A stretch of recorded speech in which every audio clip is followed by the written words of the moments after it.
people, the headlines, the issues impacting you, all on This Week in Cincinnati on 9 on Your Side.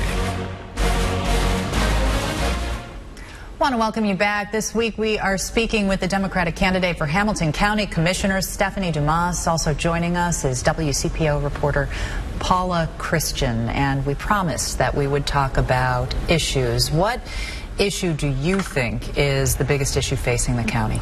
Well, I think the biggest issue right now is our budget deficit.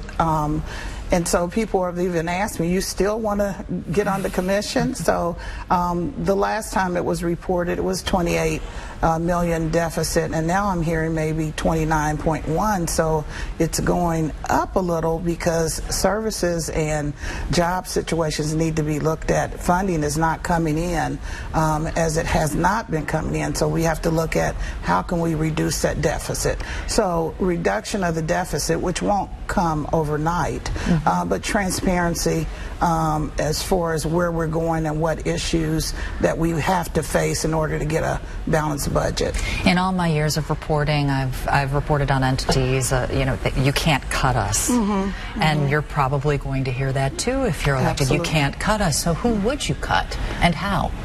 Well, what I would look at first, I'm a big research person, so I've looked at the budget, but I would look at the possibility of maybe trying to combine services, maybe specifically JFS, look at, you know, departments that are doing maybe the same thing, and maybe use the talents of those people in those departments in other areas that they can be used. So so you have to look at maybe combining, as I was saying, services.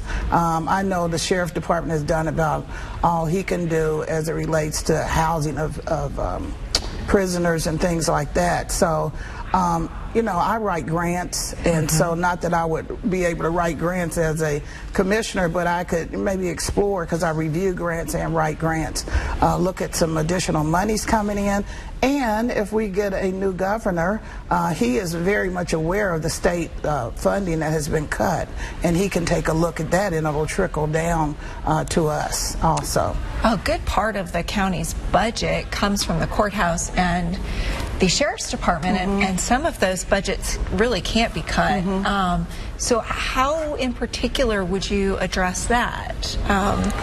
Well, like I said, there's lots of funding outside of Ohio, you know, federal grants and things like that. I have a very close relationship with the sheriff department. As you may or may not know, when I was the village manager in Lincoln Heights, we had to disband our police department, and we brought the sheriff department in, which has been working very well. So I have a very close relationship with really all the chiefs in different areas in Forest Park, Green Hills. And so I would work with them and get their input and talk to the sheriff on what he thinks would be the best way to do it. Because typically public safety is the highest area for funding anyway, so it's nothing really new. But we want to keep the same standard of service. So it'll be hard to figure out, but we will work it out. You touched on it lightly, jail overcrowding. How would you handle that? Well, you know what, it kind of falls into my second issue that's important to me, which is homelessness. And so when we talk about homelessness, it's not just about getting people off the street, but it relates to economic empowerment. I just fail to believe that everybody on the street wants to be there. You know, it's a vast majority of circumstances that have happened, and people that want to do more. And we can not give a hand down, but a hand up, and allow them to do some things to get them off the street. So, what about bringing jobs to the county? What could you do to interest more companies to locate here? What incentives could you offer? I mean, that's the health of a region. Yes, jobs it is. And economic development. I think once they see, like, you know, we've been all over the paper and all over the news about the homelessness situation.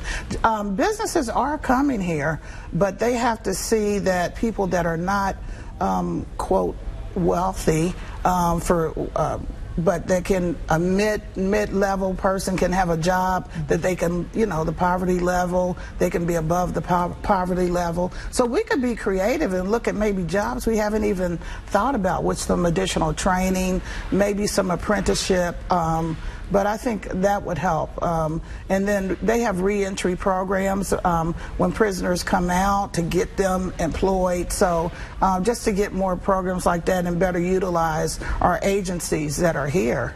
And a big barrier to employment is transportation, and in particular the bus service, which has a number of issues. And it's also interconnected when you think about it. You led me to my third issue, not absolutely in that same order, but transportation is extremely important. Even in Forest Park, if you look at my record, I was the only one on council years ago who voted to increase our transportation level, because it's really only half of Forest Park is even covered by bus transit, and I'm on the half that's not covered. But to be able to get to your job, not only to that accessibility, improvement of the equipment is a major issue. And I've heard that there are lots of jobs out in Westchester, Forest Park, that they can't even hire Sharonville, as close as Sharonville, because of the transportation. That's another issue, and that in addition means more money possibly, but we have to look at how we can use our funds creatively. When you talk about creatively when you don't have any money, but to look at what the priorities are and also include the people in that process of what they think they need the most in what areas, Okay, well, it is time to take a quick break, but I want to talk about the opioid crisis when we come back. So we will wrap up our conversation with Stephanie Dumas right after this. The people, the headlines, the issues impacting you, all on This Week in Cincinnati on 9 on Your Side.